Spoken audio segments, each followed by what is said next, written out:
നമുക്കിപ്പം നടൻ ജയറാം ടെലിഫോൺ ലൈനിൽ ചേരുന്നുണ്ട്. Shri Jayaram, very good morning Jayaram. Very good morning Arunji. ആഹാ, രാവിലെ തൊട്ട് ഞാനാണ് പ്രധാനെന്ന്. ഇല്ല, ഞാൻ കണ്ടിട്ടുണ്ട്. അത് അങ്ങേ പറ്റിച്ചോ എന്നായിരുന്നു ഞങ്ങളുടെ സംശയം. എന്താണ് യഥാർത്ഥത്തിൽ സംഭവിച്ചത്? ഈ ഉണ്ണികൃഷ്ണൻ പോറ്റി ഇത് അറിയാമായിരുന്നു? അരുൺ അവിടെ കാണിക്കുന്നത് എന്റെ വീടല്ല കേട്ടോ. അത് ആ ഫാക്ടറിയിൽ, അമ്പത്തൂർ ഫാക്ടറിയിലാണ്. അതെ അതെ, അത് ആ സ്വർണ്ണ ഈ കട്ടളപ്പടി കാണിക്കുന്നത് ഫാക്ടറിയാണ്. ഈ സ്വർണ്ണപ്പാളിയിലെ ചില ഭാഗങ്ങൾ വീട്ടിൽ കൊണ്ടുവന്നിരുന്നോ? എല്ലാം കൊണ്ടുവന്നു. സ്വർണ്ണപ്പാളിയിലെ ചില ഭാഗങ്ങളല്ല, ഇതെല്ലാം. ആദ്യം അവിടെ പൂജയ്ക്ക് എന്നെ വിളിച്ചു ഉണ്ണികൃഷ്ണൻ പോറ്റി. അപ്പോ തീർച്ചയായിട്ടും ഒരു 50 വർഷമായിട്ട് ശബരിമലയ്ക്ക് പോകുന്ന ഒരു അയ്യപ്പ ഭക്തന് കിട്ടാവുന്ന ഏറ്റവും വലിയ മഹാഭാഗ്യല്ലേ. അപ്പോ ഞാൻ നേരെ പോയി ശരണം വിളിച്ച് പൂജയിലൊക്കെ പങ്കെടുത്തു. വീരമണി രാജു പാട്ടൊക്കെ പാടി. അങ്ങനെ അത് കഴിഞ്ഞപ്പോൾ എന്റെ മനസ്സിൽ തോന്നിയ ഒരു ചെറിയ ബുദ്ധിയിൽ ഞാൻ ചോദിച്ചത്, പോണ വഴിക്ക് എന്നാ ശബരിമലയ്ക്ക് പോയി നേരെ ഇവിടുന്ന് പോവാന്ന് പറഞ്ഞു. അപ്പൊ ഒന്ന് എന്റെ വീട്ടിലെ പൂജാമുറിയുടെ അവിടെ കൂടി ഒന്ന് കാണിക്കാൻ പറ്റുമോ എന്ന് ചോദിച്ചപ്പോ തീർച്ചയായിട്ടും എന്താ കൊണ്ടുവരാന്ന് പറഞ്ഞു. ഞാൻ നേരെ വീട്ടിലേക്ക് ഓടി. അവിടെ എല്ലാ സജ്ജീകരണങ്ങളും ചെയ്തു. പൂജാരിമാരെയൊക്കെ വരുത്തിച്ചു. മദ്രാസിൽ നിന്ന് എന്റെ വീടിന് അടുത്തുള്ള വീടുകളിൽ നിന്ന് എല്ലാവരെയും വിളിച്ചു. ശബരിമലയ്ക്ക് സ്ഥിരമായിട്ട് പോകുന്ന നമ്മുടെ കുമരൻ സിൽക്സിന്റെ ഓണർ കുമാർ, നമ്മുടെ ജയം രവിയുടെ ഫാമിലി, എല്ലാരും വന്നു. എല്ലാരും വന്ന് വലിയ ശരണം വിളി. വീരമണി രാജുവും മകനും വന്നിട്ട് ഫുൾ പാട്ട് പാടി. അങ്ങനെ എന്റെ പൂജാമുറിയുടെ അവിടെയും ഒരു 15 മിനിറ്റ് വെച്ചിട്ട് അങ്ങനെ എല്ലാം ഇറക്കിയില്ല കേട്ടോ. എല്ലാം ഇറക്കി അവിടെ വെക്കാനുള്ള ബുദ്ധിമുട്ട് കാരണം എല്ലാം പാക്ഡ് ആയിരുന്നു. ഈ സെലോഫിൻ പാക്കിൽ പാക്ഡ് ആയിരുന്നു. അപ്പൊ ഒരു സെക്കൻഡ് വെച്ചു, തിരിച്ചു കയറി എന്റെ കയ്യിൽ നിന്ന് അങ്ങനെ ഒരു പൈസ മേടിക്കും ഒന്നും ഉണ്ടായിട്ടില്ല കേട്ടോ. അങ്ങയുടെ കയ്യിൽ നിന്ന് പൈസ വാങ്ങിയിട്ടില്ല അല്ലേ? ഒന്നുമില്ല. ദക്ഷിണ മാത്രം ആ പൂജാരിമാര് വന്നവർക്കൊക്കെ ദക്ഷിണ കൊടുത്തു. ഉണ്ണികൃഷ്ണൻ പോറ്റിയും അവിടെ നിന്ന് അത്രയും നേരം പൂജ ചെയ്തുകൊണ്ട് ഒരു പൂജ ദക്ഷിണ കൊടുക്കണമല്ലോ. 200 രൂപ 500 രൂപ എന്തോ പുള്ളിയുടെ കയ്യിലേക്ക് ദക്ഷിണയായിട്ട് കൊടുത്തു. ഈ ഉണ്ണികൃഷ്ണൻ പോറ്റിയെ കാലങ്ങളായിട്ട് പരിചയമുണ്ടോ? ഒരു 5-6 വർഷമായിട്ട് അറിയാം. ഈ ഒരു സംഗതി പൂജ ഈ നടന്നതിന്റെ ഒരു 6-7 മാസം മുമ്പ് തൊട്ടറിയാം. ഈ ശബരിമലയിൽ മകരവിളക്കിന് വരുമ്പോ എല്ലാ വർഷം കാണാറുണ്ട്. അപ്പൊ പുള്ളി ബാംഗ്ലൂരിൽ നിന്ന് ഒരുപാട് ഈ ബിസിനസ് പീപ്പിളിനെയൊക്കെ കൊണ്ടുവരുന്ന ആളാണ്. അപ്പൊ അവരെയൊക്കെ പരിചയപ്പെടാറുണ്ട് മകരവിളക്കിന്. ആരാണ് ഈ ഉണ്ണികൃഷ്ണൻ പോറ്റി അങ്ങേക്ക് പരിചയപ്പെടുത്തിയതെന്ന് ഓർമ്മയുണ്ടോ? അതില്ല, അവിടെ വെച്ച് അദ്ദേഹമായിട്ട് തന്നെ പരിചയപ്പെട്ടതാണ്. ബാംഗ്ലൂരിൽ നിന്നുള്ള ഒരു ഭക്തനാണ്. അദ്ദേഹം ഇങ്ങോട്ട് വന്ന് പരിചയപ്പെട്ടതാവും അല്ലേ? അതെ അതെ അതെ അതെ. ഞങ്ങള് അവിടെ മകരവിളക്കിന് മേളിൽ റൂമിലുണ്ടായിരുന്നപ്പോ അവിടെ വന്ന് പരിചയപ്പെട്ടാണ്. സ്വന്തം പരിചയപ്പെട്ടാണ്. എന്റെ പേര് ഉണ്ണികൃഷ്ണനാണ്. ഓക്കെ, അതിനുശേഷം ഈ പോറ്റി തന്നെയാണോ, ഉണ്ണികൃഷ്ണൻ പോറ്റി തന്നെയാണോ വിളിച്ചു പറയുന്നത് ഇങ്ങനെ കട്ടളപ്പാളി പൂജിക്കുന്നുണ്ട് അമ്പത്തൂർ ഫാക്ടറിയിൽ വെച്ച്? ഉണ്ണികൃഷ്ണൻ പോറ്റി എന്റെ അടുത്ത് പറഞ്ഞത് അദ്ദേഹത്തിന്റെ സ്വപ്നത്തിൽ ഞാൻ വന്നു എന്നാ. ഓ അത് ശരി. അദ്ദേഹത്തിന്റെ എന്റെ അടുത്ത് പറഞ്ഞ ഫസ്റ്റ് ഇതാണ്, എന്റെ സ്വപ്നത്തിൽ തോന്നിച്ചു നിങ്ങൾ തന്നെ വന്ന് അതിന്റെ പൂജ ചെയ്യണം അയ്യപ്പനെ. ഞാൻ പറഞ്ഞു മഹാഭാഗ്യാണ്, അയ്യപ്പനായിരിക്കും തോന്നിച്ചതെന്ന് പറഞ്ഞു. അങ്ങനെ ഞാൻ പോയി പൂജ. പോയത് ഈ അമ്പത്തൂർ എന്ന് പറയുന്ന സ്ഥലത്തെ ഫാക്ടറിയിലാണ് അല്ലേ? അമ്പത്തൂർ ഫാക്ടറിയിൽ. അവിടെയാണ് ഈ കട്ടളപ്പാളി വെച്ചിരുന്നത്. അതെ അതെ അതെ അതെ. അന്ന് ഈ ശില്പങ്ങൾ അവിടെ ഉണ്ടായിരുന്നതായിട്ട് ശ്രദ്ധിച്ചിരുന്നോ ആ സമയത്ത്? അതും എല്ലാം ഉണ്ടായിരുന്നു. പക്ഷെ പൂജയ്ക്ക് അത് മാത്രമാണ് വെച്ചിരുന്നത് എനിക്ക് തോന്നുന്നു. എല്ലാം കൂടി ചേർത്താ കൊണ്ടുവരുന്നത്. ഒരു ഒമിനി വാനിന്റെ പുറകിൽ എല്ലാം കൂടി അടുക്കിയിരുന്നു ഇങ്ങനെ. എല്ലാം പ്ലാസ്റ്റിക് പേപ്പറുകളിൽ പൊതിഞ്ഞ് ഒരു ഒമിനി വാനിൽ ഇങ്ങനെ കിടത്തി അങ്ങനെ അത് കൊണ്ടുവരുന്നു. ദേവസ്വം ബോർഡിൽ ഉദ്യോഗസ്ഥരാരും കൂടെ ഉണ്ടായിരുന്നില്ലല്ലോ, പുള്ളി ഒറ്റയ്ക്കല്ലേ ഉണ്ടായിരുന്നത്? ഇല്ലില്ല, ആരും ഉണ്ടായിരുന്നില്ല.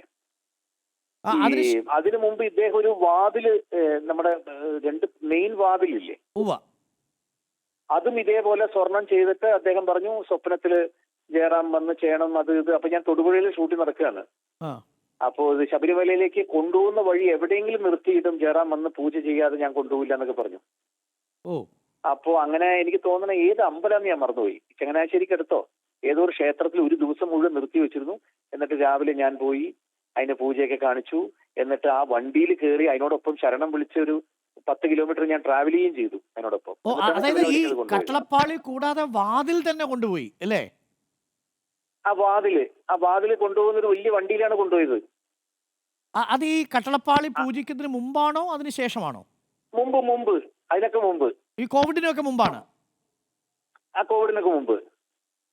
അത് കഴിഞ്ഞ വർഷങ്ങൾക്ക് ശേഷമാണ് ഈ ഇത് വരുന്നത് അല്ലേ? അല്ല, എനിക്ക് തോന്നുന്നു ഒരു വർഷം 2 വർഷം കഴിഞ്ഞിട്ടായിരിക്കും ഇത്. അത് ശരി. അപ്പം ഈ കട്ടളപ്പാളിക്ക് മുമ്പ് അവിടെ ഒരു സ്വർണ്ണ വാതിലും ഇയാൾ പൂശി കൊടുത്തിരുന്നു അല്ലേ? സ്വർണ്ണവാതിൽ ഞാനാണ് അതിന് പോയിട്ട് വിളക്കൊക്കെ കൊളുത്തി. ഏത് ക്ഷേത്രമെന്ന് ഞാൻ മറന്നു. ഈ കോട്ടയം ചങ്ങനാശ്ശേരി ആ ഏരിയയിൽ എവിടെയാണ് പെരുന്നാന്നൊക്കെ പറയുന്ന പോലെ എവിടെയോ ആണെന്ന് എനിക്ക് സംശയം. അത് ഞാൻ അയ്യപ്പന്റെ അമ്പലത്തിൽ പോയി. അയ്യപ്പന്റെ ശ്രീകോവിലിലെ വാതിൽ നിന്ന് തന്നെയാണോ പറഞ്ഞത്? അതെ അതെ അതെ, ശബരിമലയിലെ വാതില്, ശബരിമലയുടെ വാതില്, ശ്രീകോവിലിന്റെ വാതില്, 2 വാതിലുകൾ. ഓ, അത് ഗോൾഡ് പ്ലേറ്റിംഗ് നടത്താൻ വേണ്ടി തന്നു, ഞാൻ സ്പോൺസർ ചെയ്ത് കൊടുക്കുകയാണെന്നാണ് പറഞ്ഞിട്ടുണ്ടാവുക അല്ലേ? അതിന്റെ സ്പോൺസേഴ്സ് ഒക്കെ ഉണ്ടായിരുന്നു. ഒന്ന് ബാംഗ്ലൂരിൽ നിന്നുള്ള 2 പേരുണ്ടായിരുന്നു. ഓ, അവരും അന്ന് ആ അമ്പലത്തിൽ വെച്ച് വാഹനത്തിലുണ്ടായിരുന്നു, ആ ക്ഷേത്രത്തിലുണ്ടായിരുന്നു ആ സമയത്ത്? ഉണ്ടായിരുന്നു, അവരും ഉണ്ടായിരുന്നു. അവരും അക്കമ്പനി ഇതിങ്ങനെ വരുന്നുണ്ടായിരുന്നു. എന്നിട്ട് ആ വണ്ടിയില് സൈഡിൽ ഒരു സ്ഥലത്ത് കയറിയിരുന്ന് ശരണം വിളിച്ചുകൊണ്ട് അവിടുന്ന് ശബരിമലയിലെ റൂട്ടിലേക്ക് ഒരു ചങ്ങനാശ്ശേരി വരെ എന്തോ 10 കിലോമീറ്റർ ഞാനും പോയി. എന്റെ വണ്ടിയുടെ പുറകെ കുറെ ഈ വണ്ടികൾ അവരുടെ മാലയൊക്കെ ഇട്ട്, ഞങ്ങൾക്ക് ആ ദൃശ്യങ്ങൾ കിട്ടിയിട്ടുണ്ട്, മാലയൊക്കെ ഇട്ട് അങ്ങ് ഇരിക്കുന്നുണ്ട്, മഞ്ഞ ഉടുപ്പിട്ടിരിക്കുന്നു, മാല. അത് തന്നെ, അത് തന്നെ, മഞ്ഞ ഉടുപ്പിട്ട്. അതെ, അതിന്റെ ദൃശ്യങ്ങൾ ഞങ്ങളിപ്പോ കാണുന്നുണ്ട്. മാലയൊക്കെ തൂക്കിയിട്ടിട്ടുണ്ട്. അപ്പൊ അത് ഈ വാതിൽ കൊണ്ടുപോവുകയാണ് സന്നിധാനത്തേക്ക് അല്ലേ? ആ വാതിൽ ശബരിമലയ്ക്ക് കൊണ്ടുപോവാ. യഥാർത്ഥത്തിൽ അങ്ങനെ ഒരു വാതിൽ അവിടെ കൊണ്ടുപോയിട്ടില്ലെന്നാണ് കമ്മീഷണറും സെക്രട്ടറിയൊക്കെ ഇപ്പൊ പറയുന്നത്, അവിടെ എത്തിയിട്ടില്ലെന്ന്. അല്ലല്ല, അത് വാതിൽ തന്നെയാണ്. ഞാനല്ലേ എന്നെ പൂജ കാണിച്ചു. ആ വാതിൽ തന്നെയാണ് ഞങ്ങൾക്ക് ഉറപ്പുണ്ട് അല്ലേ? ഇപ്പോഴും സന്നിധാനത്തുള്ള ആ വാതിൽ തന്നെയാണ്. വാതിൽ തന്നെയാണ്. ഓക്കെ. അതിനുശേഷം ഒരു 1-2 വർഷം കഴിഞ്ഞിട്ടാണ് ഈ കട്ടളപ്പാളി പൂജിക്കുന്നത് ചെന്നൈയിൽ. അതെ അതെ അതെ അതെ അതെ. ഓക്കെ. അപ്പം അതും അങ്ങേ വിളിച്ചു, അങ്ങ് പോയി. ഈ വീരമണിയെ അങ്ങാണോ വിളിക്കുന്നത്? അല്ല, വീരമണിയൊക്കെ പുള്ളി തന്നെയാണ് വിളിച്ചത്. ഓ, അത് ശരി. ഈ ഉണ്ണികൃഷ്ണൻ പൊറ്റി തന്നെയാണ് വീരമണിയെ വിളിച്ചത്? അതെ അതെ അതെ. അതിനുശേഷം എന്റെ വീടിന്റെ പൂജാമുറിയുടെ അവിടെ വന്നപ്പോ ഞാൻ വീരമണി എടുത്ത് പറഞ്ഞു എന്റെ വീട്ടിലേക്ക് വരുന്നുണ്ട്. അയ്യോ, ഞാൻ വരാം, പാട്ട് പാടാന്ന് പറഞ്ഞിട്ട് പുള്ളി മകനെ വിളിച്ചോണ്ട് ഓടി വന്ന് 2 പാട്ടൊക്കെ പാടിയിരുന്നു. പാവം. Okay okay. ഞങ്ങൾക്ക് ഇത് ശ്രീകോവിലിന്റെ വാതിൽ ഞങ്ങൾ കാണുന്നുണ്ട്, ഞങ്ങളത് കൊടുക്കുന്നുണ്ട്, അത് കാണുന്നുണ്ട്. അങ്ങ് പറഞ്ഞത് ശരിയാണ്. അന്ന് പൂജിച്ച ഞാനൊരു മഞ്ഞ ഷർട്ടായിട്ടിരിക്കുന്നത്. കറക്റ്റ്. ആ മഞ്ഞ ഷർട്ടും നിറയെ പുഷ്പാലങ്കൃതമായ ഒരു വാഹനം, അതിനകത്ത്. അത് തന്നെ, അതിനകത്ത് 2 വാതിലാണത്. വാതിൽ കാണുന്നുണ്ട്. ഇനി ഞങ്ങളത് അന്വേഷിക്കട്ടെ, വാതിൽ അവിടെ എത്തിയിട്ടുണ്ടോ എന്നുള്ള കാര്യം ഒന്ന്. രണ്ടാമത്തെ ഒരു കാര്യം, ഈ ശില്പപാളിയിൽ കുറച്ച് തിരിച്ചു വീട്ടിലേക്ക് കൊണ്ടുവച്ചു പൂജിച്ചു. അന്ന് ആ സമയത്ത് ഈ പൂജാരിയും ഭാര്യയും മകനും ഒക്കെ ഉണ്ടായിരുന്നോ കൂടെ? ഓർമ്മിക്കുന്നുണ്ടോ? ഉണ്ണികൃഷ്ണൻ പോറ്റി മാത്രമേ ഉള്ളൂ, അദ്ദേഹത്തിന്റെ വേറെ ആരും കൂടെ ഉണ്ടായില്ല. ഈ വീട്ടിൽ വന്നപ്പോഴും ഉണ്ണികൃഷ്ണൻ പോറ്റി വീട്ടിൽ വന്നു, അവിടെ വെച്ച് പൂജ എന്തെങ്കിലും ചെയ്തോ വീട്ടിൽ വെച്ച്?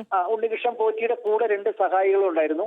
കൂടാതെ ഞാനൊരു 3-4 പൂജാരിമാരെ നമ്മുടെ ശങ്കരമഠത്ത് നിന്ന് വിളിച്ചു വരുത്തി ഋഗ്വേദവും ഒക്കെ ഒന്ന് ജപിക്കാൻ വേണ്ടിയിട്ട്. ബാക്കിയൊന്നുമില്ല. ഞാനും ഭാര്യയും മോളും മാത്രം. മോൻ ആ സമയത്ത് അമേരിക്കയിലായിരുന്നു. ഞങ്ങൾ 3 പേരും മാത്രമാണ് ഇവിടെ മുഴുവൻ കാല് കഴുകി, ഈ ഉണ്ണികൃഷ്ണൻ പോറ്റിയുടെ അടക്കം കാല് കഴുകി വീടിനകത്തേക്ക് ഇത് കൊണ്ടുവന്ന് അദ്ദേഹമാണ് കയ്യിൽ ഇത് പിടിച്ചോണ്ട് വന്നത്. അദ്ദേഹം തന്നെ പൂജാമുറിയുടെ അവിടെ വെച്ചു. ഏകദേശം എത്ര സമയം അവിടെ വെച്ചിട്ടുണ്ടാവുമായിരിക്കും? ഒരു അരമണിക്കൂറോളം ഉണ്ടാവും. ഓക്കെ. ബാക്കിയുള്ള ആൾക്കാരൊക്കെ വന്നു കണ്ടു, അതിൽ ദർശനം നടത്തി, എല്ലാരും വന്ന് കണ്ടു, അതിന്റെ ആരതിക്ക് എടുത്തു, ശരണം വിളിച്ചു. അങ്ങനെ ഉണ്ണികൃഷ്ണൻ പോറ്റി തന്നെ അതെടുത്തു വണ്ടിയിൽ കൊണ്ടുവച്ചു. അത് അവിടെ നിന്ന് നേരെ ശബരിമലയിലേക്ക് കൊണ്ടുപോവുകയായിരുന്നു എന്നാണോ പറഞ്ഞത്? അതെ അതെ അതെ. അതിന്റെ ഫോട്ടോ എനിക്ക് അയച്ചു തന്നു കേട്ടോ. ഒരു 3-4 ദിവസം കഴിഞ്ഞപ്പോഴത്തേക്ക് അത് ഫിക്സ് ചെയ്യുന്ന ഫോട്ടോയൊക്കെ ഇങ്ങനെ സൈഡിലൊക്കെ. അത് കഴിഞ്ഞ് നേരെ കൊണ്ടുപോയത് സന്നിധാനത്തേക്കായിരിക്കും അല്ലേ? അതെ അതെ അതെ. പിന്നീട് എപ്പോഴെങ്കിലും അങ്ങേക്ക് ആ ഫോട്ടോ ഉണ്ടെങ്കിൽ ഞങ്ങളൊന്ന് ബന്ധപ്പെടാം, ഒന്ന് അയച്ചു തന്നേക്കണേ. ഈ ഉണ്ടെങ്കിൽ ഒരു പക്ഷേ മെമ്മറിയിലായിരിക്കും. ഇല്ലില്ല. ഓക്കെ, കുഴപ്പമില്ല. ഈ ഉദ്യോഗസ്ഥരുമായിട്ട് അല്ലെങ്കിൽ പിന്നീട് എപ്പോഴെങ്കിലും ഈ ഉണ്ണികൃഷ്ണൻ പോറ്റിയെ വിളിക്കുകയോ സംസാരിക്കുകയോ ഒക്കെ ചെയ്തിരുന്നോ അതിനുശേഷം? ഉണ്ണികൃഷ്ണൻ പോറ്റി എല്ലാ ഉദ്ഘാടനത്തിനും എന്നെ വിളിക്കും. ഞാൻ പിന്നെ അത് മറ്റേ എന്തോ ഓട്ടോറിക്ഷ കൊടുക്കുന്നു, പെണ്ണുങ്ങളുടെ കല്യാണം നടത്തി കൊടുക്കുന്നു, ബാംഗ്ലൂർ മേളം ചെയ്യൂ, ശബരിമലയിൽ മേളം ചെയ്യൂ, ഇങ്ങനെ എല്ലാത്തിനും വിളിക്കും. അപ്പോ ഇതൊക്കെ ആരെങ്കിലും സ്പോൺസർ ചെയ്തിട്ടാണോ ഒന്നും എനിക്ക് അറിഞ്ഞൂടാ കേട്ടോ. ഞാനത് തിരക്കാണെന്ന് പറഞ്ഞ് ഒഴിഞ്ഞേക്കും. പിന്നെ ഏതെങ്കിലും പരിപാടിയിൽ അങ്ങ് പങ്കെടുത്തിരുന്നോ? ഈ ഓട്ടോറിക്ഷ അങ്ങനെ എന്തെങ്കിലും ഒക്കെ കൊടുക്കുന്ന പരിപാടിയിൽ പങ്കെടുത്തില്ല? ഇല്ല, ഓട്ടോറിക്ഷയിൽ പങ്കെടുത്തിട്ടില്ല, മേളത്തിന് പോയിട്ടില്ല. ഇത് മാത്രമേ ഉണ്ടായിട്ടുള്ളൂ. ഈ ഒരു നട പൂജിക്കാൻ വേണ്ടി എന്നെ കൊണ്ടുപോയി. പിന്നെ അത് കഴിഞ്ഞ് മറ്റേ മദ്രാസ് വരുന്ന ആ പൂജ, എന്റെ വീട്ടിന്റെ അകത്ത് വന്ന പൂജ. അത് ശരിക്കും പറഞ്ഞാൽ ജയറാം ഒരു അയ്യപ്പ ഭക്തൻ എന്ന നിലയിൽ ഒരു സതുദ്ദേശത്തോടു കൂടി അങ്ങനെ ഒരു അവസരം കിട്ടിയപ്പോൾ അത് ഭാഗ്യമായി കരുതി കൊണ്ടുവയ്ക്കാൻ പറഞ്ഞില്ല. ഇങ്ങനെ ഒരു കുരുക്കാവൂന്ന് കരുതിയില്ല, അല്ലെങ്കിൽ വിവാദമാവൂന്ന് കരുതിയിട്ടില്ല. അതെ അതെ. ഇത് വന്ന കൂട്ടത്തില് മറ്റേ 2 സ്വർണ്ണ ഡോറിന് ആദ്യം കൊണ്ടുവരുന്നില്ലേ സർ? ആ ഡോറിന്റെ ലോക്ക്, ഈ കുറ്റി ഇങ്ങനെ ഇടുന്ന ലോക്കില്ലേ നടുക്ക്, അത് രണ്ടാമതും പണിത് പുതിയതാക്കി അതും ഇതേപോലെ കൊണ്ടുപോയിരുന്നു ഇതിന്റെ കൂട്ടത്തില്. അതായത് ഈ വിജ നമ്മൾ പറയുമല്ലോ ഇതിന്റെ കുറ്റി അല്ലേ? ഇത് കൊളുത്തി പൂട്ടുന്ന സാധനം, കൊളുത്ത് കൊളുത്ത്, അതും ഇതേപോലെ രണ്ടാമത് ചെയ്ത് കൊണ്ടുവരുന്നു. അപ്പൊ എല്ലാം ഇങ്ങനെ പുള്ളി പറയും, ഇങ്ങനെ രണ്ടാമത് അയ്യപ്പന് വേണ്ടി അത് ചെയ്തുകൊണ്ട് ഇത് ചെയ്തുകൊണ്ട് പറയാറുണ്ട്. ഓക്കെ. ഇപ്പം എന്തായാലും പറയാ, അറിയാതെ ഓരോ വിവാദങ്ങളിൽ അറിയാതൊക്കെ പെട്ടുപോകുന്നതാണ്. അയ്യോ, അതാണ് ഇപ്പൊ കേരളത്തിലുള്ള പല ക്ഷേത്രങ്ങളിലും എന്തെങ്കിലും ഉണ്ടെങ്കിൽ ആദ്യം എന്നെ വിളിക്കുക. ആനയെ നടക്കിരുത്തുന്നത്, അല്ലെങ്കിൽ അല്ലെങ്കിൽ ഗോപുര സമർപ്പണം, എല്ലാത്തിനും. ഈ താങ്കൾ ഒരു പൈസ ഇടപാട് പുള്ളിയായിട്ട് നടത്തിയിട്ടില്ലല്ലോ? അത് ഒരിടത്തും പൈസ ഒന്നും കൊടുത്തിട്ടില്ലല്ലോ? ഒന്നുമില്ല. എന്റെ ഓർമ്മയിലൊരു പുള്ളിക്ക് ദക്ഷിണയായിട്ട് 500 റുപ്യ കൊടുത്തു പൂജ ചെയ്തതിന്, അത് മാത്രമേ ഉള്ളൂ. Okay, thank you Shri Jayaram. എന്തായാലും താങ്ക് യു വ്യക്തമാക്കിയതിന് താങ്ക് യു.